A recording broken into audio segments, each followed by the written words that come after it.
¿Cómo va? Acá estamos para iniciar ahí el vivo con Jerry, Sampson y con Clara. Hey Jerry, hi, how are you?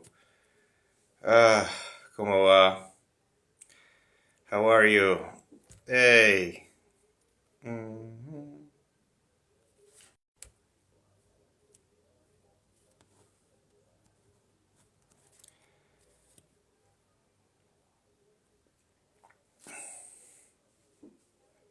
Hello, hi. I have to say in the invitation to ask to participate so I can add you. Let me see.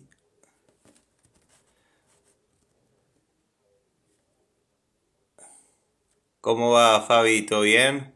Acá estamos esperando a Clara. Apparently, you have to update the version of Instagram to do this kind of lives. Ah, ahí estamos esperando cómo va. I don't know why I cannot send you an invitation. Maybe. ¿Cómo va, Gasby? ¿Todo bien? Feliz año. Happy 22. Bueno, estoy acá todavía un poquito flojito recuperándome del coronavirus. Hi, hi, Chris. Christian, how are you? We are waiting for Clara Kovacic and Jerry Sampson. Hey, hi, how are you guys? It's good to have you here. ¿Cómo andan, gente? I'm going to speak in English and Spanish so everyone can understand. Voy a hablar en español y en inglés para que todos puedan entender. Hey, hi, hey, ¿cómo va, Dani? ¿Todo bien? Acá, here with my mate, as usual. Uh, Wait, I'm trying to see why I cannot. Just wait a second. I'm going to see if if Jerry can join us. Wait, wait.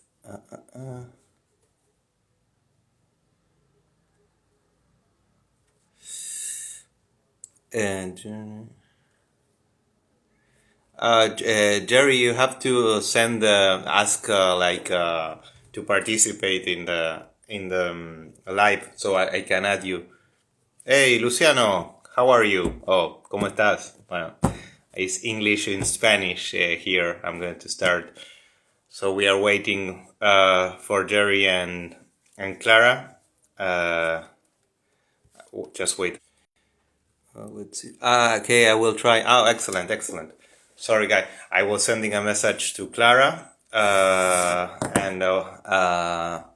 Jerry, check out if you have the last update for Instagram, because in the past we have some problems with people that have how you say a previous version of Instagram. Hey, hi, hi. Así que vamos acá. Bueno, the idea of this live is to talk about the best horror films of 2021. ¿Cómo va, Santiago? Hey. And well, while drinking my mate, and I have to say I've seen many films this year from different parts of the world, not only Latin America and the US, or Europe, Asian, and I have found, as usually happens in general, you find the best features in the indie circuit. Hey, Clara, hi. We're waiting for Jerry. ¿Cómo va, Clara? ¿Todo bien? So here, join us, join us. Wait a second. Yeah.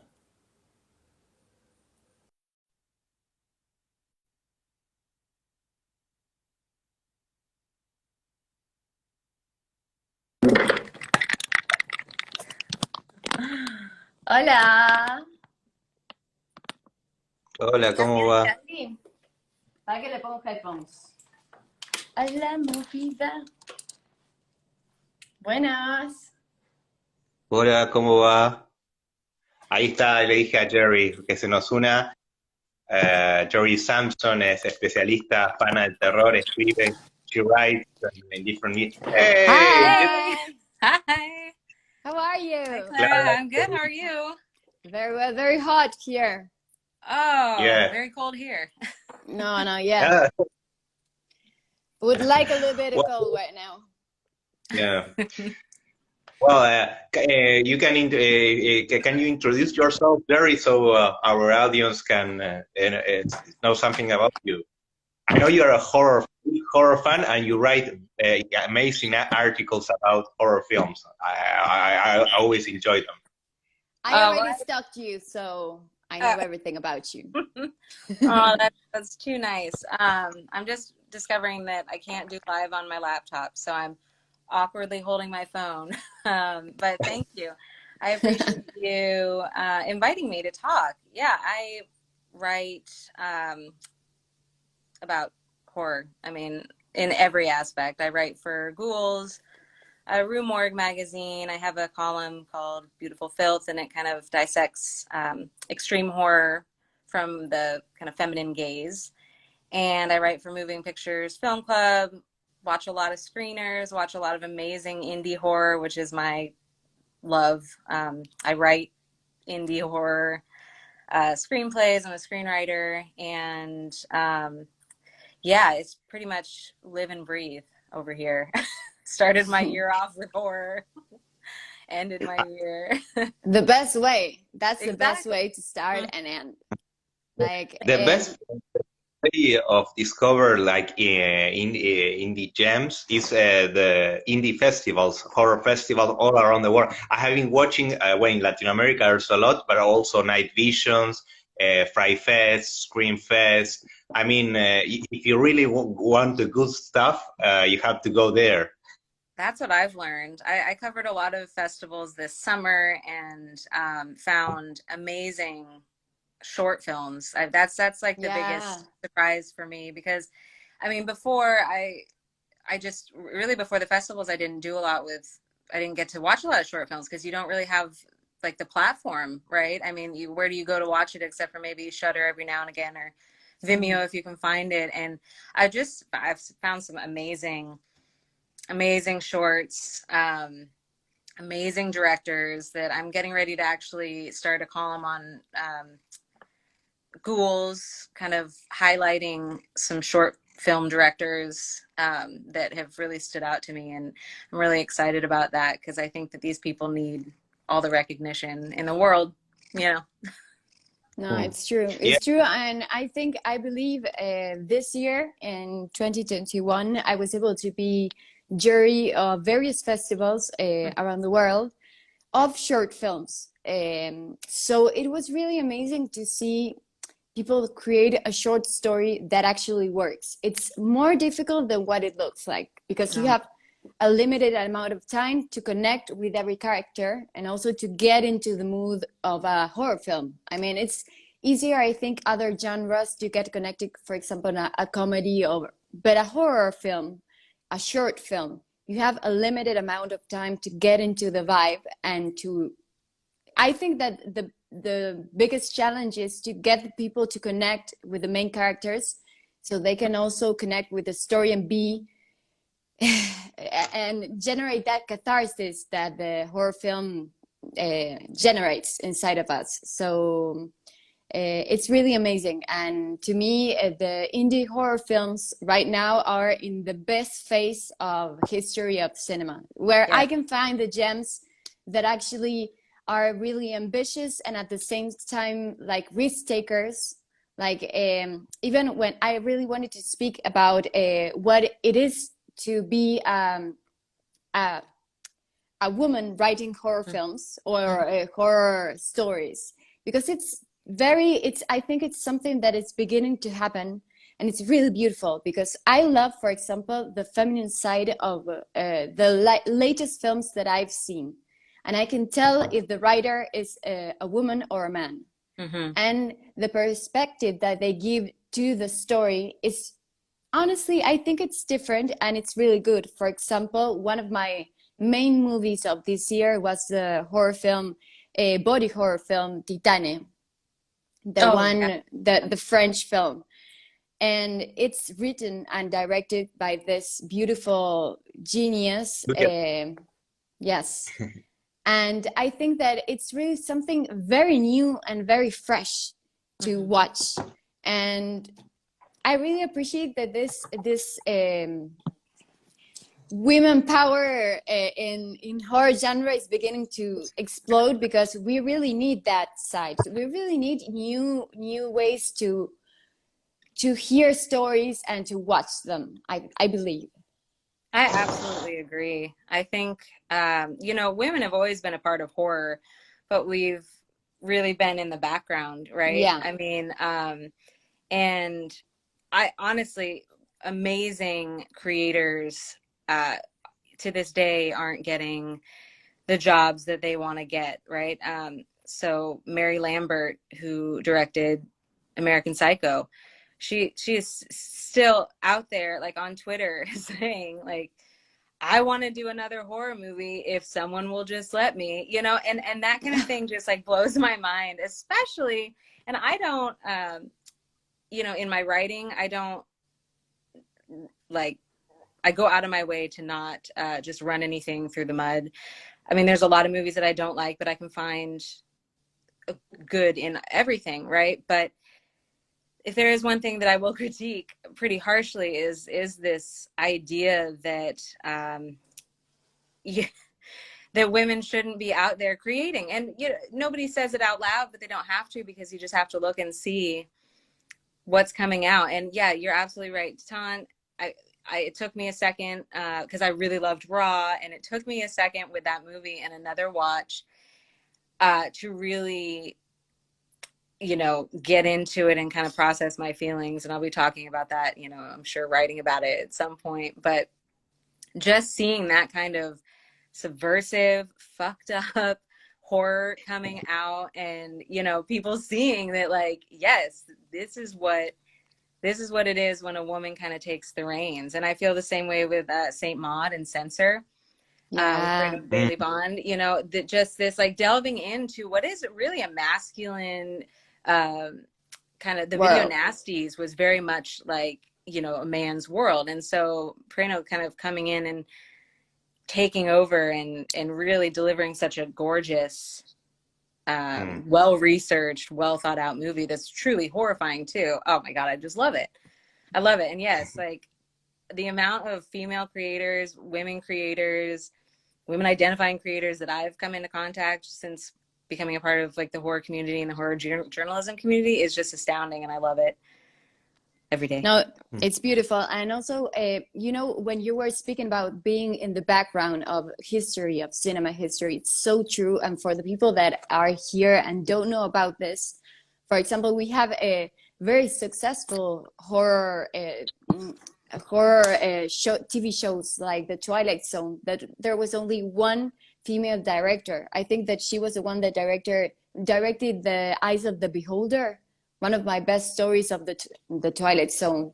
And also Kubrick, for example, Stanley Kubrick, he directed his films and he wrote them, but he didn't write them alone. He always called, there was this writer that I don't remember her name, but I remember the story behind The Shining, for example, the story behind the fact that Stephen King had already wrote The Shining. And he said, well, I had the film adaptation, I have this script and I want you to film it. And Kubrick said, no, I write my own scripts. But he didn't write them alone. He write them with this woman that I can't remember the name right now. But it's really interesting how he really needed her to write such a huge gem of the horror cinema. And I think that this is something that we have to observe and learn about, because women were always there and we are super fans of the genre. Yes. And I think that there is also this, it's something strange, because I believe that there is some feminine side of horror films that is really interesting to explode. And because it's not the same that a man writes a story about a female lead than a woman writes a story of a female lead, because she is a woman and she feels like, when I saw, this is something that somebody may cancel me by saying this, but for example, the Queen's Gambit, that was such a success on Netflix, I think it was in 2020, it was all written by male authors and writers, and it was a female portrayed by men. So she was like broke, and she was always like sexy, and oh, I will take some pills and I will be like sexy and beautiful. And I was like, I can't relate to this character, because she's not what I feel like broken really is. I mean, broken is something more similar to the raw experience, to the Julie, I can't remember, I'm really bad with names. Yeah. So please forgive me.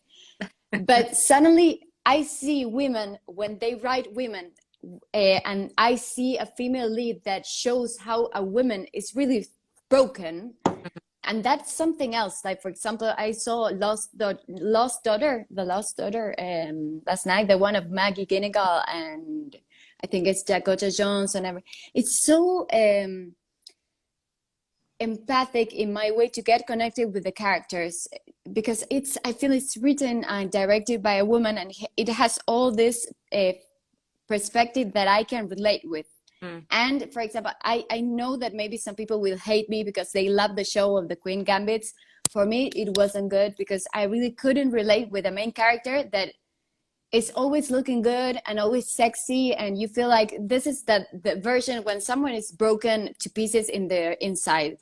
They don't get dressed up with the latest fashion and get the makeup done and everything. I want to see a trashy character, a real character, like they sweat and they bleed and they have their menstruation and their period. Like, there is some stories that are more true than others. So that is what I really like, and I really enjoy this is a moment where we really are appreciating women writers more and more and more, and we need to appreciate them even more.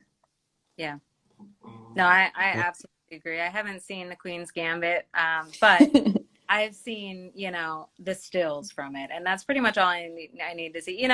People have a thing about female characters, and like, if we're gonna be troubled, then we'd better also be pretty. If we're gonna be unlikable, then we better definitely be sexy. And like the places that you don't find that really are in. A lot of independent.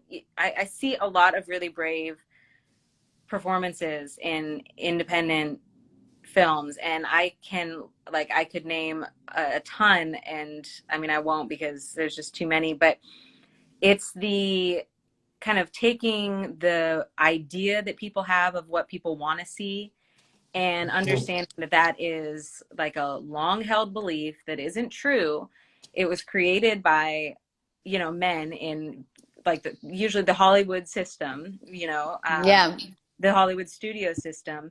And when you start really asking people what they want, especially if you're asking women, because in addition to just women creators, like women fans of horror, we're a massive group. Yeah. Like, women love horror, and women love to see themselves, as you said, Clara, portrayed realistically. There's nothing wrong with having a bad day and looking like shit. And that's not to say that, it usually seems like if that's going to be the thing, then it's going to be some kind of like Oscar bait, like Monster with Charlize Theron, where you're playing this just monstrous character, this monstrous feminine female character, and so she's going to be, just ugly. And so it's like either or, you're either just outright disgusting. But they use Charlize Theron to be ugly. It's not that they chose an anonymous person that was ugly and they said, okay, you will be a lead role. They chose one of the most beautiful women in the history of time, and they made her a little bit less attractive for this role. So gave her an Oscar for gaining some weight. That's and she was amazing. Like, she was amazing in that role. But she was. It's just, it doesn't have to be. I always like to think of Beatrice Dahl. in her portrayals in Trouble Every Day and Inside. I mean, that is a gorgeous woman who plays the most frightening villains, and she does so in a way that disarms you and really haunts you. And that, even though, you know, the movies that I'm citing are written and directed by men, I'm pretty sure both are written and directed by men, but you know, it's also when you allow the actress or actor to put themselves into it, right? So I'm guessing that in The Queen's Gambit, Anna Taylor-Joy did what she could with what she was given, but she can't control, you know, what they put her in. Like, if you're gonna put an actor in like lingerie half the time, then that's what you're gonna be. It's something that well, I think that also the appreciation of certain films and series was I think that allowed a lot in 2020 because we were all in lockdown, and maybe this kind of stories, maybe if we were working and in our everyday life, we wouldn't have put so much attention in them, maybe. And that's the thing about I think that this thing like Emily in Paris and Queen's Gambit, that I think that what the fuck, we just went back in time again to 2000. Why are we watching this? Why are we allowing this to be our stories on our representation? But I think, for example, in my case, one of my heroines of the world is Ripley from Alien. She's one of my, and she was given a character that was a male lead. She was not going to portray a woman. So when I think that this is the best moment of the history of cinema, because a woman was given a male role for the first time, and she was portraying it perfectly well as a woman, because she was allowed to be herself. I mean, she didn't use makeup. She wasn't being sexy. She was just a survivor, a woman like we can be in our everyday lives. And she was beyond amazing. I think Ripley is one of the best characters of the horror genre. My heroine, like Sota, she's also a huge fan of Ripley from Alien. We are lots of people here around the world that love Ripley, and Sigourney Weaver. She is an amazing actress. But I think that this is like a moment of change of cinema history on horror, that a woman is portrayed like a male lead. And I think that this gave way maybe to Sarah Connor and other characters that are strong. But Sigourney Weaver is so different, because for me, she, by portraying a male lead, she was a real woman. She became a real woman. She was really sweating all the time. She didn't use any sort of feminine like resource for the cinema history that we have to be always with our beautiful hair, Hitchcock style.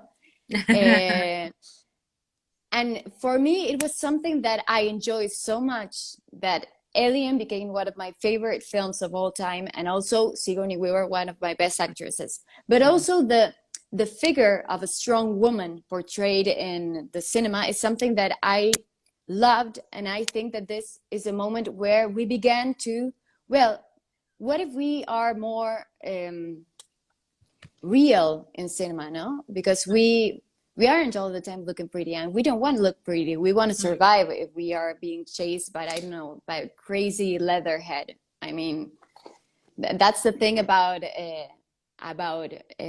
portraying real characters and not only selling machines of beautiful persons. Absolutely. Agree. Yeah, you said, Jerry, something very interesting, a quote that you said about the horror being a subversive genre. And Please, it's water, true. not vodka. Just Just in case. no, People don't judge. no, it's interesting that it's always horror. It's not only subversive. It's only trying to disrupt, and that's what happened. Every time something become mainstream, there's like a indie horror directors trying to disrupt that. Right now in Cannes, in Sundance, they are accepting certain types of horror, but I think they are like, uh, they are converting all these movies in like mainstream. And right now, in order to find the new disruption, we have to look for these indie directors that they want to disrupt, they want to defy the new standards. What do you, as a journalist, what do you think about all this, and where people should look for these new directors? Yeah, I think you're absolutely right. I think that mainstream horror is attempting to be accessible for everyone, right? And I'm not going to say that that's a bad thing, because we all had our, you know, pathway into horror in our own ways. And I think that like what Blumhouse is doing is kind of providing a new pathway for young. I feel like a lot of their work now feels like geared toward very young people that are maybe first starting in their kind of journey or whatever. and I feel like big main, you know, like The Quiet Places and these movies that are getting really star actors and everything, that's becoming kind of where the studios want to put all their money. And so yeah, it is the independent scene that is really having to find ways, you know, to raise their own money, find their own actors, and as a result they're able to do more, they're able to have more freedom to kind of explore what they consider horror to be. And that's what I gravitate towards, because I don't like the formula, right? I don't like writing the formula, and I kind of come up against that sometimes in my own, you know, person in my screenwriting, is where are the acts, where's the 1, 2, 3 punch. And that's why I gear toward independent horror personally. And there are people out there that are doing it so well. And it's all, I've found it all in the festivals, like, and especially, you know, god damn this COVID. But the one upside is that these festivals have really become more accessible to everyone. So the Soho Film Festival, I'm pretty sure is where Sam Asher's A Little More Flesh 2 played this year. And I was on a panel for that festival for Ghouls. And I saw that movie and it really blew me away, because it was super uncomfortable and disturbing.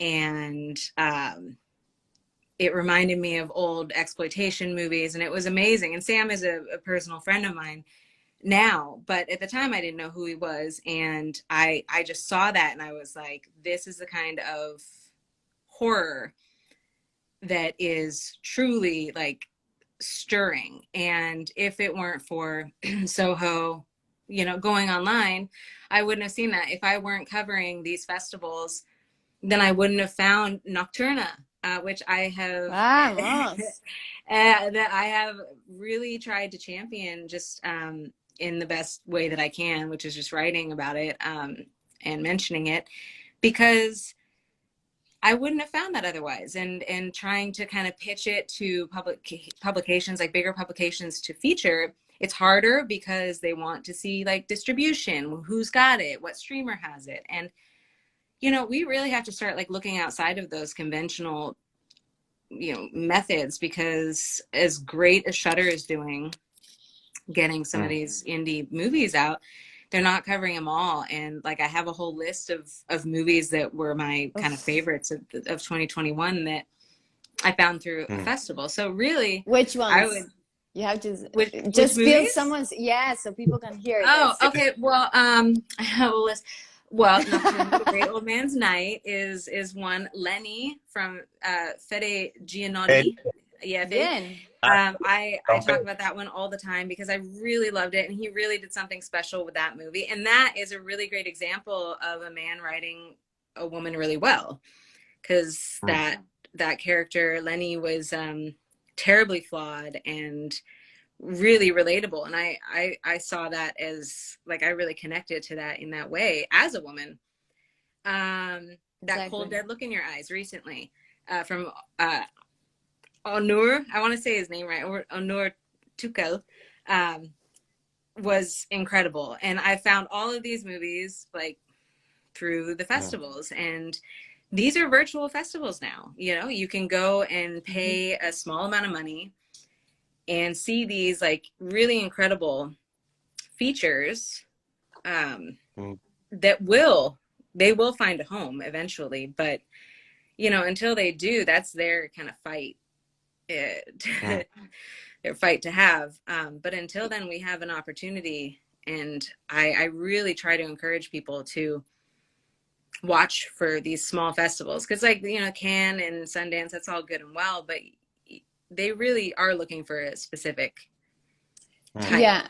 right? Yeah, and also the red carpets to be glamorous. That is Mhm. another thing. It's beautiful because I They need a think I star. also, yes, I also love to watch red carpets and say, "Oh, look this beautiful dress that they're wearing." But then there's another part of me that wants to know more movies, I want to learn about movies around the world. Like I'm a huge fan of Oriental horror films. I've been a fan since long ago, and it's really difficult to get access to. Like I get into very strange pages in internet with 1,000 viruses and the film. Mhm. Like, but if I don't do that, it's Mhm. very difficult to get access to these films because even here in Argentina, we have a very limited access to indie films because they do not get to the screen Mm. and they do not get to the platforms like, for example, Shutter. We don't have Shutter here in Argentina. It's something that for me it's cruelty, absolute Yeah. cruelty, because I know that Shutter is one of my platforms, but I haven't got it because I'm in Argentina and Argentina doesn't have Shutter. So I'm like, what is going on here? Because why? I so well, the thing is that I get access to these films by getting into like pirate pages, and for me Mhm. it's something really cruel because the truth is that I'm a huge fan of indie films. I think that indie films, as you said it right now, have a lot of freedom in their creation. So that is what I think it's perfect about the films because there is no, I think that the best indie films are those who want to tell the story and not those who want to sell it. Mhm. Because Yes. I know that there is also a need for people to sell things. I mean, we all do this and we want to keep doing it, and maybe we have to sell to just allow ourselves to go on living with art.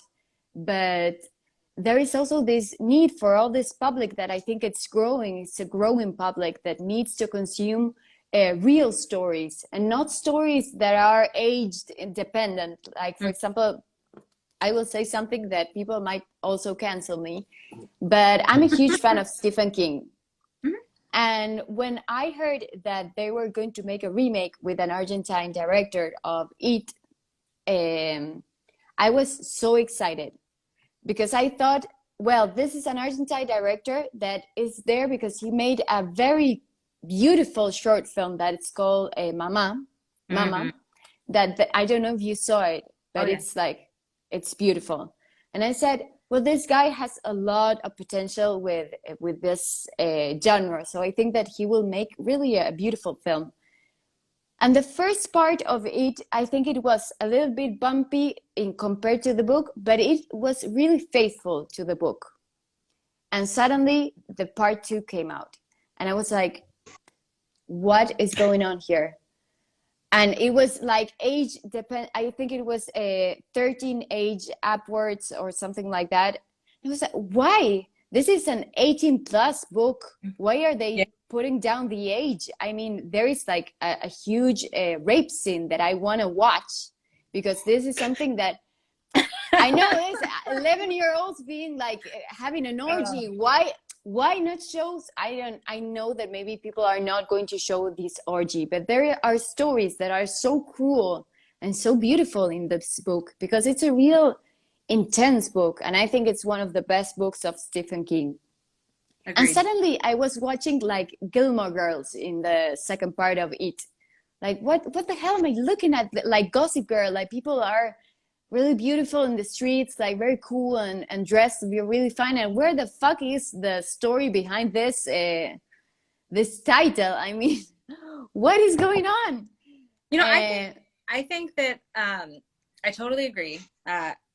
And I mean, you know, like it was an American movie, and I love the new French Extremity, and you know, films of Gaspar Noé, and films of Lars von Trier, and like the really Gaspar Noé is also Argentine. Just want to oh say yeah, it. Just to put it yes, there. yes, yes. No, And this yeah, is no, water you and know, not vodka, people. God um, save me. the American studio system isn't, they don't know what to do with sex, basically, right? Like that's all there is to it. So when you have a horror movie that deals with anything like that, in general, it's going to get tamped. But also, you know, these indie horror directors, who I have to say are majority male, that get pulled into the studio system. Yeah. And then when they're not, they're usually not given the same money. But, Oh, God. you know, they're pulled in because they do something that people notice. And, you know, it's usually like one of those little, because I mean, the feature length Mama was pretty popular. It had Jessica Chastain in it.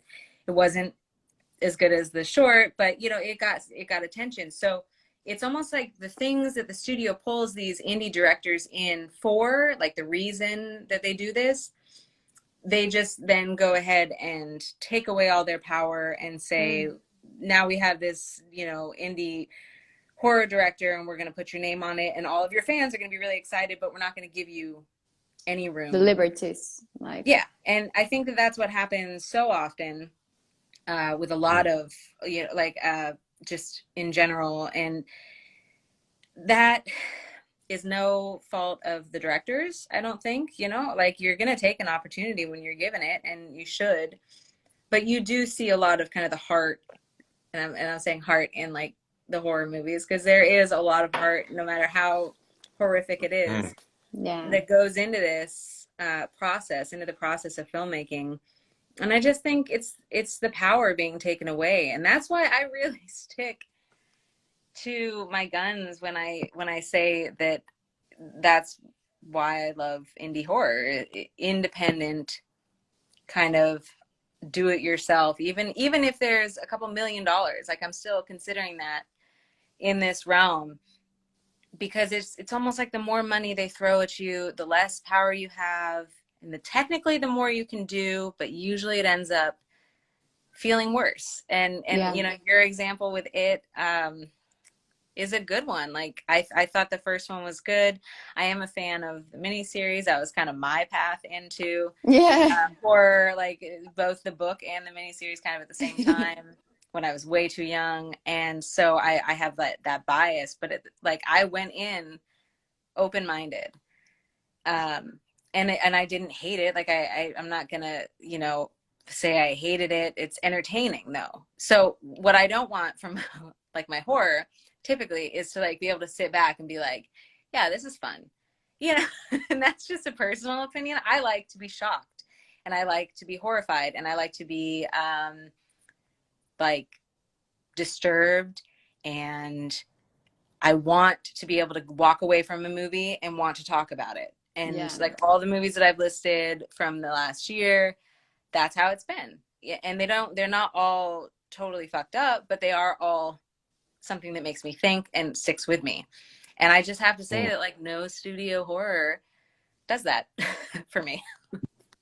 I think that maybe A24 is changing a little bit of the cinema on the horror genre, because they are a risk taker. I mean, Lamb was one of the strangest and disturbing film that I watched this year. And I think that is actually a risk taker. Like, who the fuck is going to make Lamb?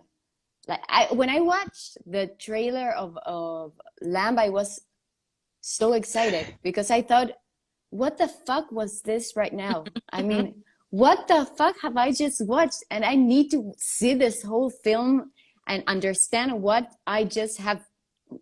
I don't know what this is. So this is something that I like about A24. I think that they are risk takers with their films, even though they also are starting to be very commercial. But when I saw Hereditary or Midsommar or I don't know, the Eggers films like The Witch or I think it was, there's also one beautiful thing that film, I love monsters.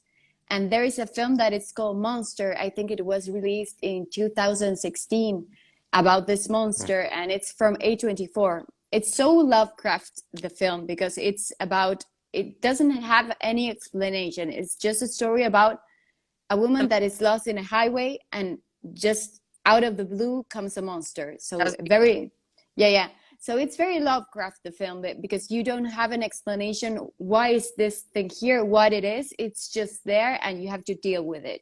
That I also appreciate a lot when people are not explaining to me why there are zombies outside. Like, don't explain so much. Let me get some conclusion about what this apocalypse is about, and have a little faith in the audience, no?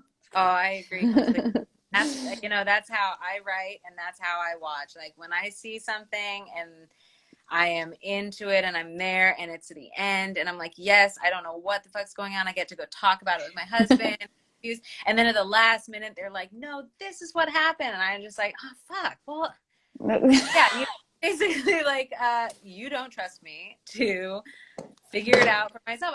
There's so many, just right at the last minute kind of things, but I can almost guarantee that that's usually some like test audience, that's sitting with like people that don't like horror, and they're like, well, I don't get it, and so they go back. Don't come and see the film if you don't like it. Exactly. It's not for you. No, Jerry. You mentioned that sometimes with more budget, you have a more technical. You can improve the technical aspect of the movie, but there are examples like Lenny. That it's Fede told me that it's a low budget film, and the technical aspect is great. The music is great. The actress is amazing. I mean, it's one of my favorite films from this year. Actually, we want to do a live between Fede and the director of Censor, because the two films, I think they talk to each other in a way. And what I see, it's the low. If you have low budget, you have to you have to use your creativity to make up for all these aspects. In the case of Nocturna, it's the same. It's a very low budget film where Gonzalo had to deal with, the director had to deal with a lot of problems in the production, but the result was amazing. And as a fan, I think the future of indie films has to do with the fans being more proactive. Like you and me, like champion these films. I say, oh my God, this is so good. We have to get them more known. I mean, I start to recommend it, talk to influencers. Come on, guys. And that's why the horror, sci-fi, fantasy community is very important in this new era, because for the ones that want to discover new things, we need to be proactive fans, and proactive also means to create. In your case, I know you're doing your first feature film or something, I heard. I optioned, with director Martin, who I think is maybe still on this live, and he's a Portland-based director, and he's gonna get it going, and it's it'll be my first feature film that I've written that'll actually be produced, and I'm very excited for it, because there he is, Galaxy Sailing. Love this story, and we've talked a lot about it, and just we're both kind of getting into it as like fresh faced babies. I mean, Martin has a ton of experience directing, but this will be his first feature too. And so, I'm in a perfect position. Just, I mean, I'll review it well.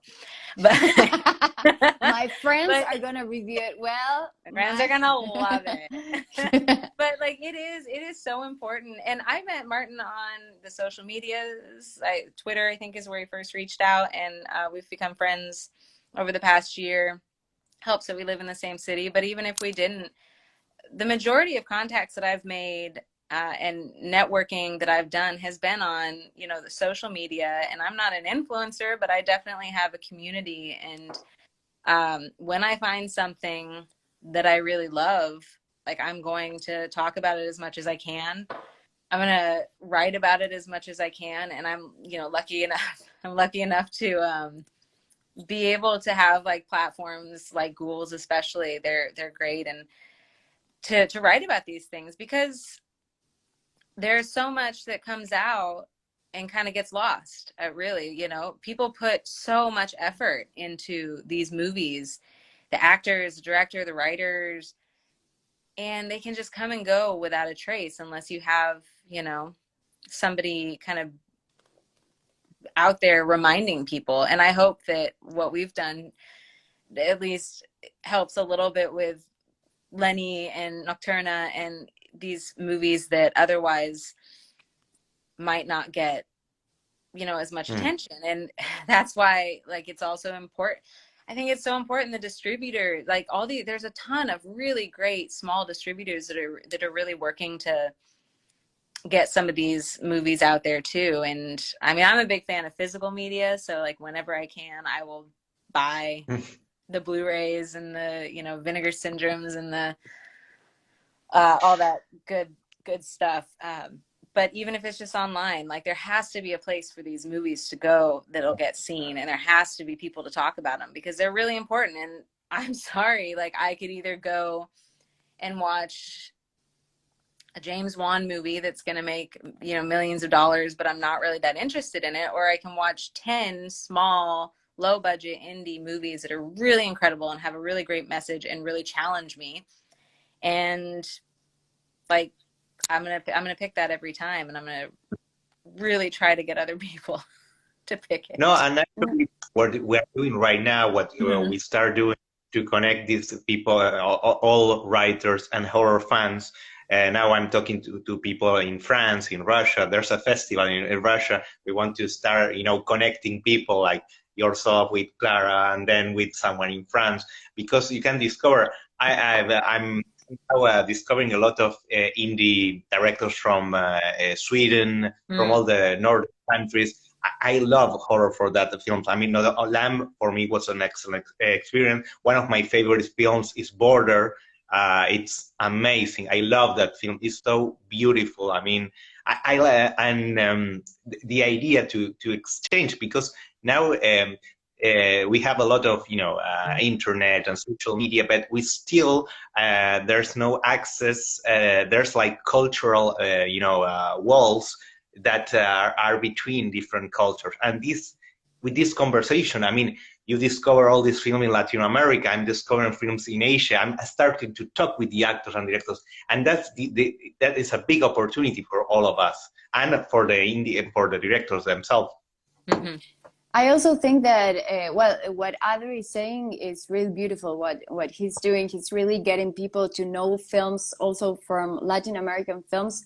But I think that it's really important also because when you spoke about your small community, but it's a community. I think that horror fans, real horror fans, will also agree with us that they want to get a very beautiful film in their head. They don't want to see the same. I think that there is this popcorn films that we watch maybe just to shut down our brain and just watch like in a sort of automatic way. But there is also this need for the soul to experience something. And that is the most important part of cinema, is to give us that. For me, it's something that help us with the catharsis of our fears. Horror genre is very important because it really deals in sort of a metaphoric version of stories, of real stories. I mean, the monsters represent something else, but it's more cruel to watch. For example, I think a story about a mother that loses her child and starts to go crazy. Mm-hmm. It's something so true and so real and something that happens every day, that maybe if we put something else in there, we can experience the same thing without feeling our soul break. And it gives us something to fight the sort of fear that we have inside of us. And that is the catharsis that I think it's amazing in the horror genre.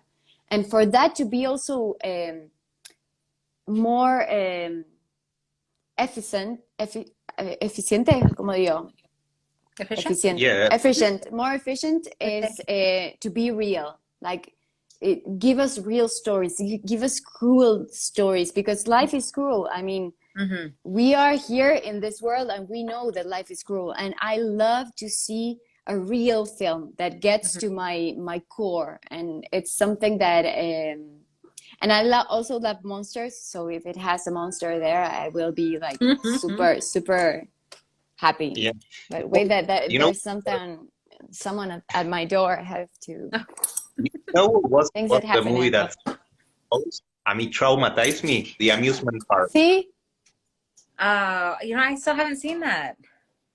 But Well, that I've seen it's the not music a film. I mean, it's more like a mid film. How you say it lasts like an hour. It's less than a film.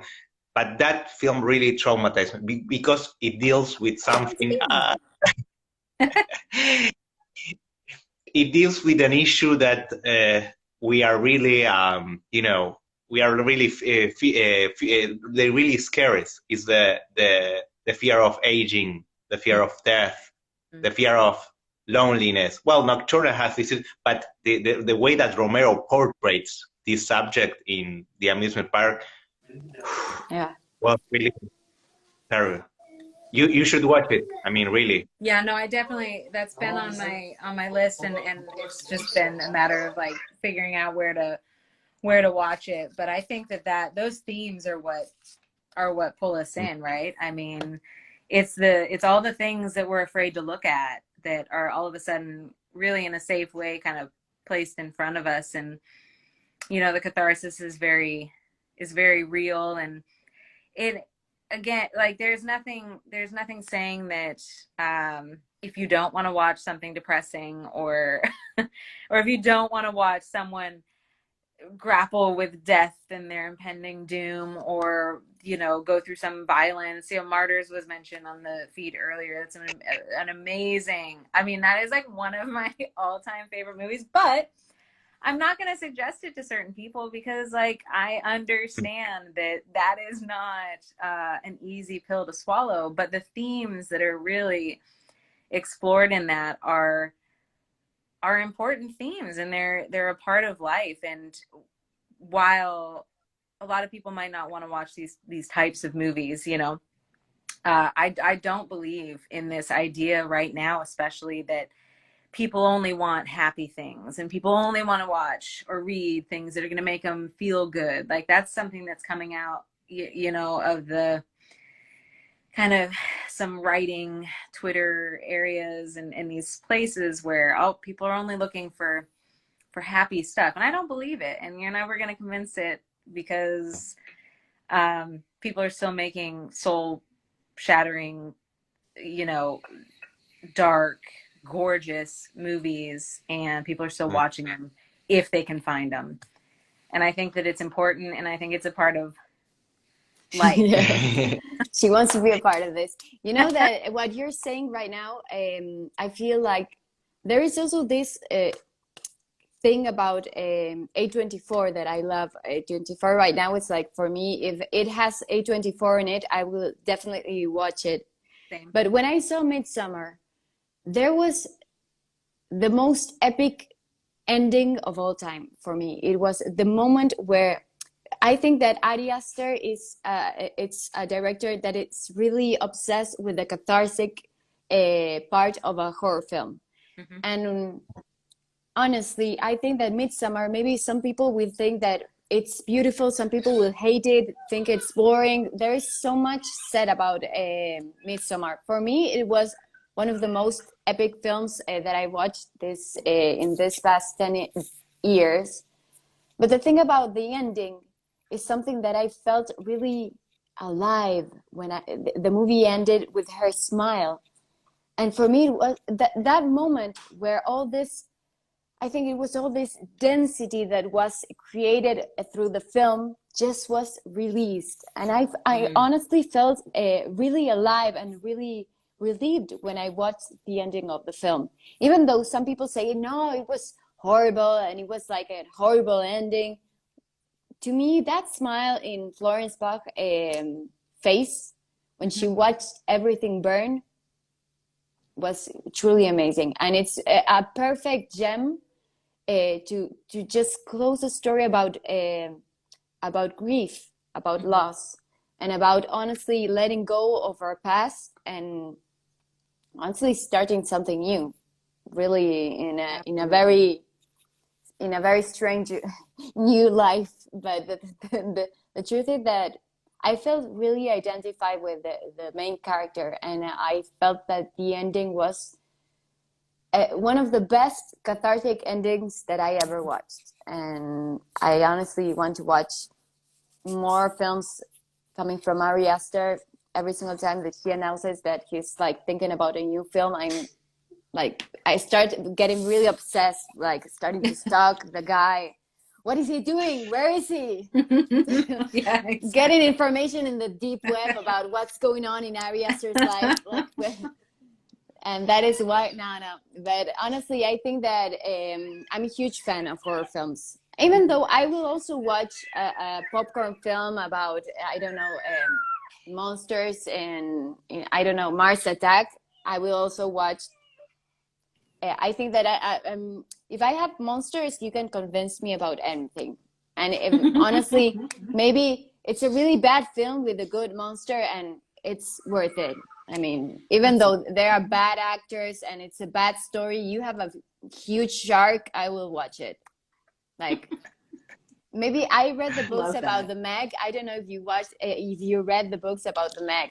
The Meg, the huge shark. I'm like really obsessed with sea creatures, and I think that there is so much good stories there in the deep sea, and that I think that when you tell me that there is a movie about a huge giant sea monster, I will come to it like no matter what. Even though it's Sharknado. No, Sharknado, no. I haven't fallen so deep. You draw a line. No, I draw a line with Sharknado. The one about the Meg, I read the books and I watched the film. Sorry, guys. I'm that kind of girl. From this Don't 2000 judge me. Don't judge me. No, for this for 2022, which do you think are the best film or the films that you could recommend that deserve more recognition? Well, we talk about Lenny, Nocturnal, Lamb, Titane. Well, Titane is kind of mainstream, but at the same time, it's very recommendable. Which let's take like the last 3 years, so people that are watching can discover new director, new films. I mean, well, if some, I don't know if you watch Luz, the Flower of Evil, the Colombian film. I haven't seen that one yet. No. Oh, you have to watch it. It's really, I was shocked. Say I called the director. Say, man, this is really, really good. I mean, I'm glad that in Colombia they're doing these things. I lived in Colombia. I have a lot of. I really love the Colombian culture, and it's so. I really feel really good to see that there are a lot of directors exploring, and also something about horror. You can use horror to show different cultural aspects, right? You can watch Nordic film, you can watch a film from Japan, Korea, and see different aspects. And in the case of Luz, La Flor del Mal, I know it's a very religious society. They have issues with religious, especially in the countryside. Also, well, recently a great director passed away, Jaime Osorio. Did But El I will Páramo, put just a parenthesis in what you're saying, because the director of Flor Luz del Mal is a huge fan of Jodorowsky.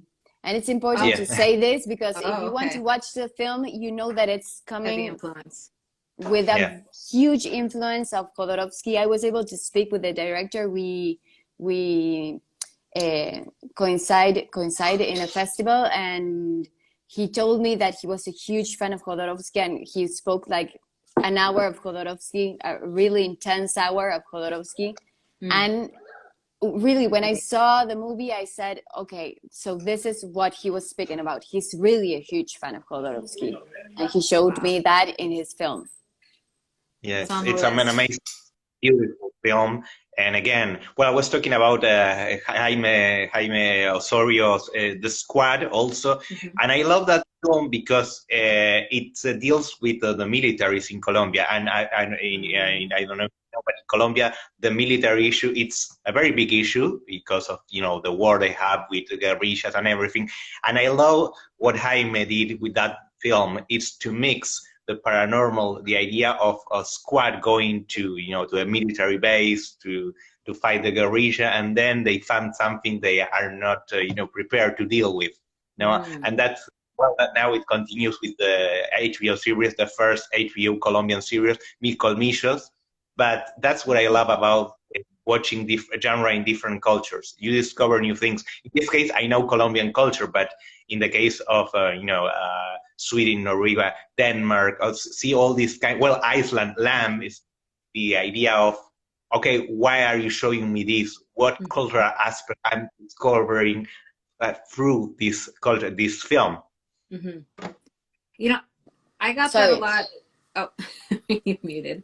I watched The New Order, which I didn't really hear a lot about, and I didn't even write that down. I just thought about it. So I don't even remember what country it's from, but it is really good, and it really, like, you can feel the cultural tension. And again, I should have written it down, but I suggest that one, The New Order. I just I saw it on a preview somewhere, and then it just disappeared, and then all of a sudden it came out. I wish I had more information.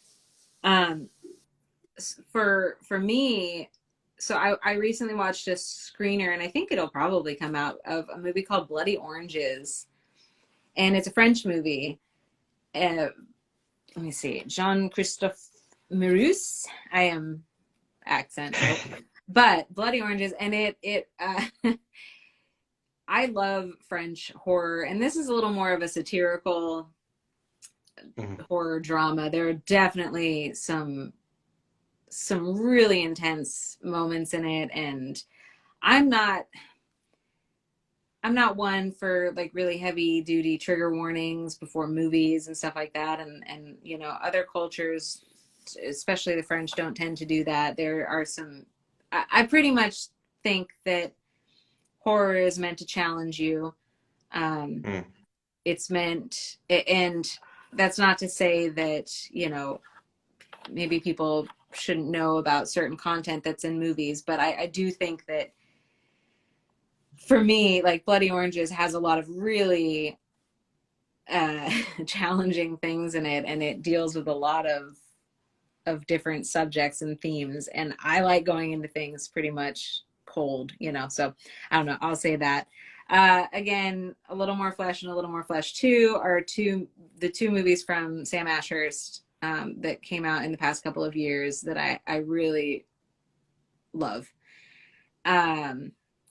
Threshold is a movie from Patrick Young and Powell Robinson, and I interviewed them for Ghouls, and that talk about indie spirit. They did that. They filmed that on 2 iPhones. I think it was $16,000 or something. Road trip movie, basically. They just got in a car with their actors and producer and did it, and I loved it. And it recently got an Arrow release, which is really awesome. So that's one that I like to tell people about. And let me think. I mean, honestly, if we're talking about the last couple of years, I know it's gotten some more recognition, but The Dark and the Wicked is one of my it's steadily crept up to being near the top of my list of scariest, really. I mean, I don't get scared by movies really, but that movie, I write a lot about generational trauma and think a lot about generational trauma, and that movie really does it for me. In every way, and it's amazing. it's really, Brian Bertino is a master of suspense, really. And I mean, he did The Strangers, but he's not out there making it big anywhere. I don't know why, but absolutely love it. So those are just like a few. I watch so many movies and I think about them. I mean, When the Screaming Starts was a really fun British horror comedy. Like I also like horror comedies. Hi. Clara, you like monsters? I like, horror, like comedy, as long as there's somebody getting their eyes gouged out. So Yeah, gore. You know what? When you were speaking about indie films, I don't know if you watched the Chilean horror film that is called Trauma. yes. We had here in Latin America, in South America also, we had a lot of dictatorships and military dictatorships. And when people, I think, here are still really scared to go into that stories, but I think there is a lot of horror in those stories. Mm-hmm. And Trauma is one film that has a lot of French body horror in it, speaking about the horrors in a context of the military moment of Chile. And I think it's one of the best horror films of Latin America. It's one of my top 10, and Lucio Rojas, he's amazing as a director and also as a writer. But when we were speaking about women writing and directing, I wanted to mention The Babadook. If someone hasn't seen it, The Babadook is one of my top 10 horror films by far. And it's so amazing that so the stuff that we said about women being portrayed by women, the mother is so raw. I think it's so real. The story about this woman that honestly is losing her mind in some way, and her child is the reason why she's like that. And also the salvation is such a beautiful story about maternity that I think it has to be mentioned as one of the best films in this past 10 years by far. Oh, I agree completely. And exploring grief in horror is so, I mean, that's such a huge aspect of a lot of those types of movies. The Babadook is really, it goes in on loss, and I think Inside does that really well too. And again, those are two male directors, but really there are sometimes you watch, like, and again, it might be the performances, but grief in horror is what is typically very gutting. Nocturna has a lot of that in it too. A man dealing with his grief and his regrets, and it's so, the Babadook is such a gorgeous and just heartbreaking portrayal of motherhood in the shadow of grief, right? Because not putting aside that little boy's amazing performance, I love him so much, but just, I'm not a mother, but you watch this and you see how difficult it is for her to live her life and for her to show that kind of maternal love that's expected of her, right? Because that's the expectation from a mother. And that's why I think, a lot of pregnancy horror and maternal horror is so kind of, it hits home, and it also really requires a deft hand at kind of writing that role and writing that story, because if you don't know, then you don't know. And the Babadook is just, it's up there with, like, you both hate and you love to watch these people, this poor child who's also just this terror, and this woman who is suffering from such grief, but is also just carrying such a horrific monster inside of her. It's a I mean, that's Jennifer Kent, right? Just like a gorgeous Amazing. Another great one is The Invitation. I mean, talk about Yeah, like that. beautiful.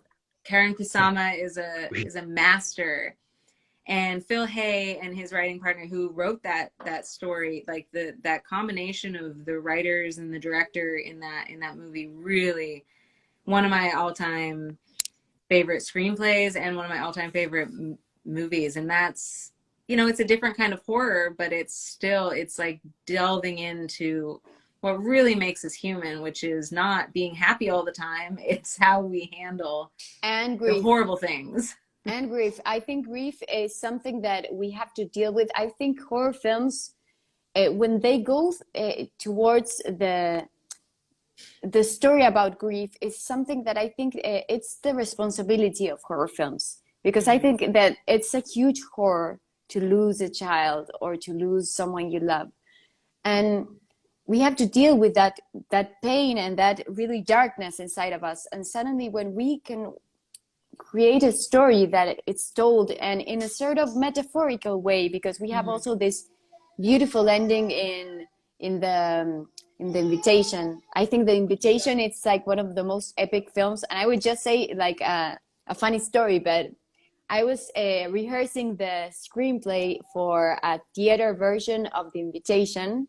Oh, wow. And we were going to release it in a theater, I think it was like in June of 2020, and suddenly the pandemic came and COVID came and destroyed everything. But I was really amazed by the fact that this story is so epic, it's so beautiful, it's so well narrated and so real. And this sort of apocalyptic way of showing the end of the world in a sense, it's really beautiful. And I think that it's in the intimacy of a couple that we can see the end of the world. I don't know if I'm sort of explaining what I loved about the film. It's very intimate, but in the end, it opens up like to everyone, and suddenly you realize that we are all in there. We are all part of this. Like we all can live through this grief and pain through the movie, and it's for everyone. Like, I mean, epic film. Yes. Well, wow. Well, we should. We want. We generally are trying to do these chats more often, so we can integrate different directors. If you can join us every time. It would be a pleasure for us, Jerry. So you can still recommend. Because, well, the idea is to form a real community. Well, I hope this year I can travel to US or Europe. I have a lot of people, because during the quarantine, I met a lot of people around the world. Actually, the director of Luz was Pirates, but we couldn't see each other because he was, so we went to I was going to take him to eat some Argentinian food, but he was too busy and everything. But still, I have a lot of people I want to know, and a lot of people to connect, because when you start introducing people, well, new ideas and new research can appear, and that's the whole idea. Yeah. Oh, I love the idea. I love the whole platform, and I'll be a part of it in whatever capacity I can, as both a writer and a fan and all of it. Well, to be a good director and writer, horror, sci-fi, or fantasy director, you have to be a fan first. Because now I've seen there's a lot of mainstream directors that they want to explore horror, but you can tell they don't love the genre. They're just doing that because it has caught on in mass media, wherever. The real fans are the ones that do the real gems, as I would say. I agree all the way. And we got to stick together, and we have to like lift each other up, and we have to make sure that people see these movies and read the scripts and help each other find the money and find the platform, so that like we can keep creating these powerful stories, because there are people that want to hear them, and there are people that watch them, and we might still go to the theater for the big boom movies and the big studio movies, but I think that the heart of horror is in indie all the way. I Yeah. agree. I couldn't agree more. It's already silence because there are like 20 cats inside my house and a child, and there is like an explosion of things like throwing. I don't know if I turn the phone around, you will see a real apocalypse scene in my home. So I try to silence it, like to don't, so I don't disturb so much the life. But yeah, I agree with everything you said. I think that I go to the cinema to watch like the popcorn films like Godzilla versus Kong. I'm a huge fan of monsters, so when I saw Godzilla and Kong fighting, like again, because I already watched the black and white films of Japan cinema, of the version with the sort of toys. It's so the stop motion with I don't know if you saw them, but I'm a huge fan of Godzilla and huge fan of the Japanese horror and monsters and cinema and stories. And so I will watch that, but I will also love to go to the cinema and watch, I don't know, Hereditary or The Babadook. That I couldn't do that here in Argentina because those films didn't come to the cinema. And I think it's such a shame because I know that people are trying to sell, but there is an audience. And that is something that I think the people that are buying and selling have to realize that there is an audience that is willing to go and pay for this because we are fans. And that is something really, I think the horror fans are such huge, energized fans that want to watch this, that they will pay for it and they will go. So they don't have to be scared about numbers. I prefer to watch a very good movie. Like, I don't know, I watched something very strange happened here in Argentina because the Shyamalan film Old was released in theaters here. And I was like, I can't believe that Old is being released in theaters, even though it's not horror or anything, but it's like an independent film.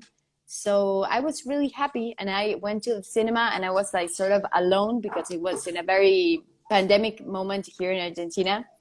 And I said, we have to like try to, first of all, try to survive the COVID crisis of the cinema industry. Also here in Argentina, most of the films that we do here in horror films are independent. Like the 99% of the films that we do here horror films are independent. So it's something that I really like to shine a light through all these amazing directors and screenwriters and writers that are merged together to transform this into a film. And to me, it's something like very important for us to help these people to have a voice and to also share their film with the world, because there is also a huge amount of people around the world that consume this genre and love this sort of films. So let's not be so afraid and just get on to our horses to make a big film that we like, and we have the liberties that we can have by doing it in an independent way. That's Absolutely the way of doing it. Yeah, I know you know a lot of indie directors from all parts of the world. And we can start doing like this live so the Latin American audience can know them, and all the way around we can invite, you know, Federico, Gonzalo, so the American, your audience can know them. So with this cultural exchange, we can, start working this out. wonderful. Are you going to like your arm is going to like, I think it's going to like to stay in that position like the rest of the day. You're gonna go, I'm going to go for a walk. I gotta figure out how to get this on my laptop. I know. Technology. Well, a strong hand you have, like to have one strong arm. Yeah. A very strong arm. Like the whole life she was like holding the phone. I would have broken my arm this way through. Like well, Clara, Jerry, thank you very much for being here. And well, we can organize something for next week. And if you need some to promote some director, indie director, Your please let film. us You know. have to promote your film. Of course, we are waiting. Of course, yeah. As it comes along, I'll definitely keep you all updated as I get updated. But I'm also getting ready to shoot my own short film in 2022. So it's just that'll be a first. I'm a writer first and foremost, but I'm kind of gonna step outside of my hole and work with some really amazing people and get that done. So You're gonna direct it. I am, yeah. Short film. It's a short film, but Congrats. and Very exciting. yeah, I'm excited about it. But in the meantime, just more writing and more watching awesome indie films and writing about them. Mm. So we'll just keep talking about that and bring these people on and let them share their work. Excellent. Well, see you next week or the next week or whatever we organize something. And well, I hope we can meet someday. I'm planning to travel to the US I don't know if this year or I don't know when. But well, When you get to and Portland. Portland, yeah, don't worry. I have to visit Portland. So, see you next week. Thank you guys for being Ciao, here. ciao, Bye. gracias. Bye, Clara. Bye, everyone. Bye, bye.